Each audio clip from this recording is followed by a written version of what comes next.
오늘의 묵상. 예수님께서 세례를 받으십니다. 그것도 제가 선생님께 세례를 받아야 할 터인데 선생님께서 저에게 오시다니요. 라고 말하는 세례자 요한에게서 받으십니다. 그리고 예수님께서는 지금은 이대로 하십시오.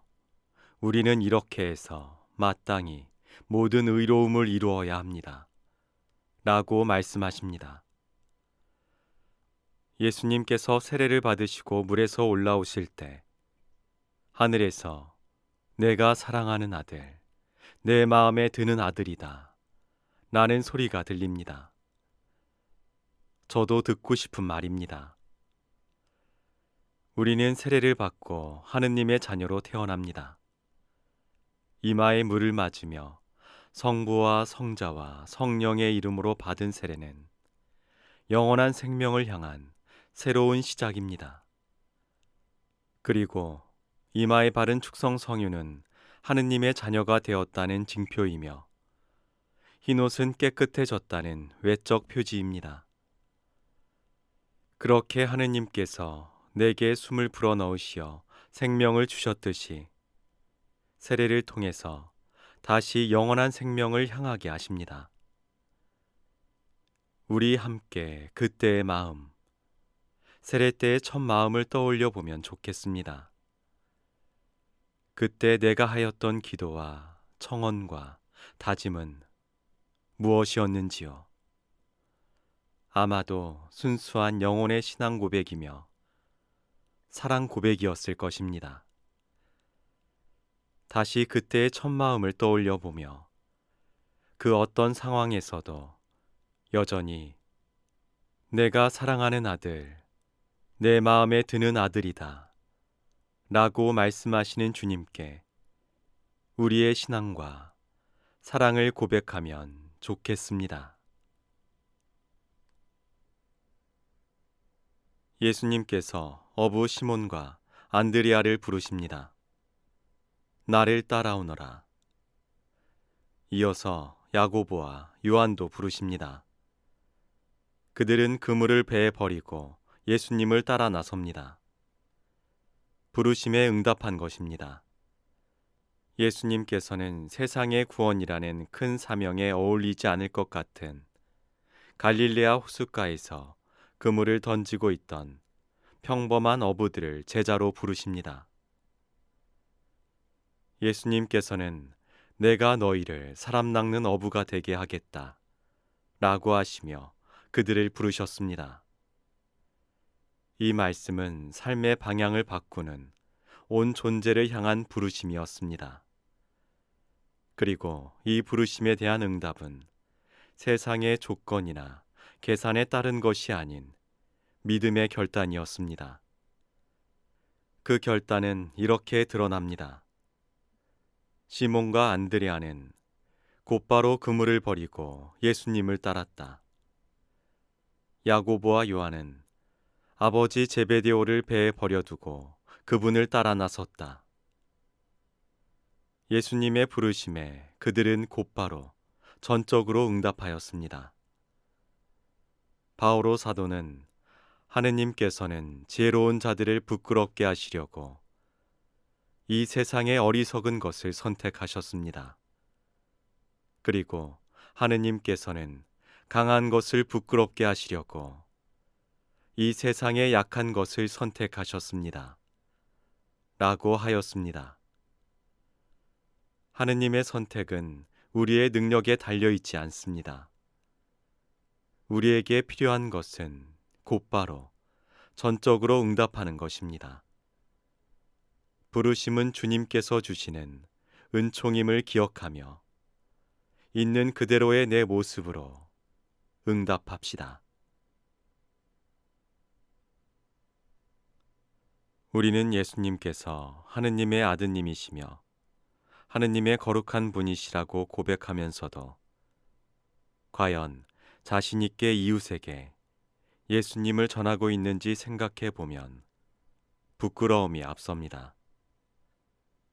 왜 그럴까요? 우리가 아직 주님께서 어떤 분이신지 제대로 모르기 때문이 아닐까요? 오늘 복음에서 더러운 영이 당신은 하느님의 거룩하신 분이십니다. 라고 고백합니다. 더러운 영조차도 주님께서 하느님의 거룩한 분이시라고 합니다. 그런데 주님의 자녀인 우리가 주님을 제대로 알지 못하고 있다면 무엇이 잘못되었는지 반성해 보아야 합니다. 주님께서 어떤 분이신지 제대로 알기 어려운 이유 가운데 하나는 우리가 세상 것에 마음을 두고 살아가기 때문이 아닐까 생각합니다. 그렇게 세상 것에 마음을 빼앗긴 상태에서 유혹은 더 크게 다가옵니다. 그렇다면 유혹에 빠지지 않고 주님을 올바로 알려면 어떤 노력을 해야 할까요? 주님을 아는 것은 어렵지만 그렇다고 그대로 머물러 있어서는 안 됩니다. 신앙생활은 주님을 믿는 데서 시작되지만 믿음은 알을 통하여 더 깊어집니다. 우리는 알아가면서 더 믿게 되고 믿으니까 더 알고 싶어지는 신비를 체험합니다. 지금 여러분이 알고 있는 예수님은 어떤 분이십니까? 정말 그분을 인격적으로 알고 신뢰하며 사랑하고 있습니까? 날마다 삶 안에서 주님을 더 깊이 알아가면 좋겠습니다. 그 알을 통하여 신앙이 좀 더 성숙해지며 이로써 세상 속에서 자신 있게 주님을 증언하며 살아갈 수 있으면 좋겠습니다. 우리는 누군가와 대화를 나눌 때 조용한 곳을 찾습니다. 그 내용이 중요하다면 더더욱 아무런 방해도 받지 않을 장소를 찾습니다. 그곳에서 서로 마음속에 담아두었던 이야기를 나누고 조언을 주고받으며 특별한 우정을 나누기도 합니다. 기도가 하느님과 나누는 대화라면 그분과 대화하기 위한 조용하고 특별한 공간을 찾아야 하지 않을까요? 물론 언제 어디서든 하느님께 기도할 수 있습니다. 길을 걸으며 버스 안에서 때로는 텔레비전을 보면서도 기도할 수 있습니다. 그러나 우리가 하느님과 깊고 진지하게 대화하기를 바란다면 그분만을 위한 시간과 장소를 마련해야 합니다. 그 장소가 성당이라면 더할 나위 없겠죠. 성당을 찾아 성체 앞에서 조배하는 시간은 은총의 시간이 아닐 수 없을 것입니다. 예수님께서도 하느님과 대화하시려고 한적한 곳이나 외딴 곳을 찾으셨습니다. 그곳에서 아버지의 뜻을 물으시고 그 뜻을 실천하시고자 결단을 내리셨습니다. 예수님께 고요한 장소는 그저 피신처가 아니라 아버지와 사랑의 대화를 나누시는 장소였습니다. 우리도 주님과 진지한 대화를 나누고자 바쁜 일상에서 잠시 멈추어 성체 앞에 머무는 시간을 가져보면 어떨까요? 아무 말 없이 그저 머물러 있어도 괜찮습니다. 주님께서는 이미 우리 마음을 알고 계십니다. 우리 모두 고요한 가운데 주님과 함께하는 시간을 가지면 좋겠습니다. 오늘 복음에서 우리는 한 나병 환자의 고백을 듣습니다. 스승님께서는 하고자 하시면 저를 깨끗하게 하실 수 있습니다. 이 말은 단순한 믿음을 넘어 자신의 고통을 주님께 온전히 맡기는 나병 환자의 절박한 마음을 느끼게 합니다. 이 고백은 주님의 마음을 움직이기에 충분하였습니다. 주님께서는 내가 하고자 하니 깨끗하게 되어라 라고 하시며 그를 치유해 주십니다. 주님께서는 병자의 간절함과 확신에 찬 믿음을 보시고 그의 바람을 들어주십니다. 누구든지 맑고 깨끗한 영혼으로 살아가기를 바랄 것입니다. 악하고 타락한 마음으로 욕심을 채우며 살아가고 싶은 사람은 많지 않을 것입니다. 그러나 세상의 유혹과 시련은 우리가 마음먹은 대로 살도록 내버려 두지 않습니다. 이러한 세상 속에서 주님께서는 우리를 영원한 생명으로 초대하십니다. 그리고 이 초대에 응답하기를 바라십니다. 우리는 주님의 초대에 귀를 기울이며 믿음으로 응답해야 합니다. 오늘 복음의 나병 환자처럼 우리도 주님을 향한 확고한 믿음과 간절함을 가져야 합니다. 외적인 병의 치유를 넘어 세상의 더러움에 물들지 않고 유혹에 흔들리지 않는 깨끗한 삶을 향한 믿음으로 주님 편에 굳건히 서야 합니다. 그러면 주님께서 기꺼이 우리와 함께 하시며 당신 은총으로 우리의 몸과 마음을 깨끗하게 해주실 것입니다. 주님께 우리 자신을 맡기며 맑고 순수한 본연의 마음으로 살아갈 것을 다짐합시다.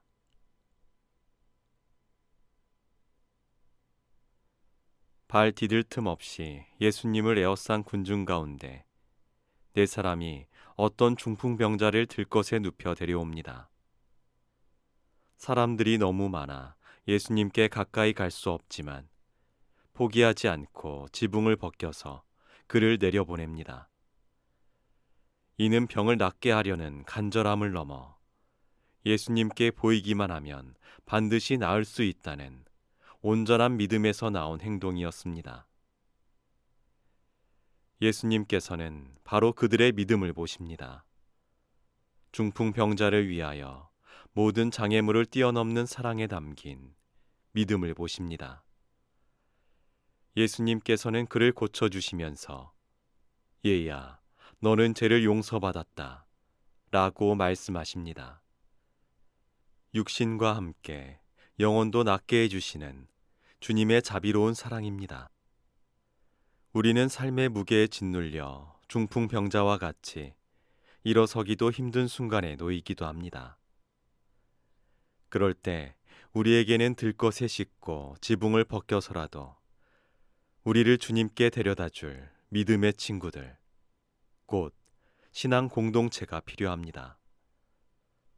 마찬가지로 우리도 누군가에게 믿음의 동반자가 되어줄 수 있어야 합니다. 오늘 하루 우리 주위의 어려운 이웃에게 먼저 손을 내미는 그리스도의 벗이 되어 주십시오.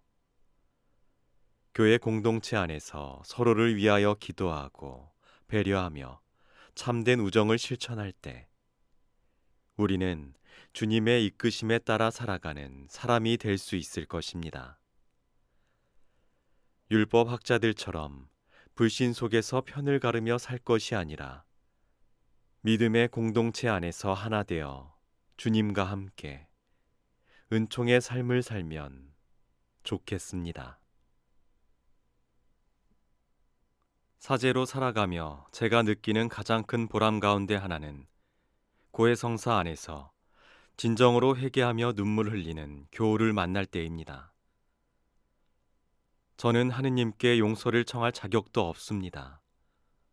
라며 흐느끼는 모습을 보면서 저 자신도 회개해야 하는 죄인임을 고백하지 않을 수 없게 됩니다. 그렇습니다. 저 또한 하느님의 자비에 의지해야 하는 죄인입니다. 죄인임을 고백하는 제가 누군가의 죄를 용서할 수 있는 것은 주님께서 저에게 맡겨주신 사제직의 은총 안에서 가능함을 잘 알고 있습니다. 나는 의인이 아니라 죄인을 부르러 왔다. 라는 주님의 말씀은 세상 안에서 살아가는 우리에게 주시는 큰 희망입니다. 스스로 의인이라 여기며 하느님을 등지고 살아가는 사람에게는 구원의 길이 멀리 있습니다. 그러나 자신을 성찰하고 죄를 뉘우치며 하느님께 돌아오는 사람에게 주님의 용서와 구원의 문은 활짝 열려 있습니다. 이 희망 속에서 살아갈 수 있도록 우리는 회개하고 하느님과 올바른 관계를, 사랑의 관계를 되찾아야 합니다. 이것이 고해성사의 참뜻입니다. 잘못을 뉘우치고 주님의 뜻에 맞게 살겠다고 굳게 다짐하고 이 결심을 실천하겠다고 약속하면서 우리는 화해의 성사인 고해성사가 우리를 회개로 초대하는 것임을 깨닫게 됩니다. 우리가 서로 용서하고 화해하는 마음으로 고해성사에 임할 때 주님께서는 우리를 온전히 받아주십니다. 참된 회개의 마음으로 고해성사를 잘 준비하여 하느님의 자비를 온전히 체험하면 좋겠습니다.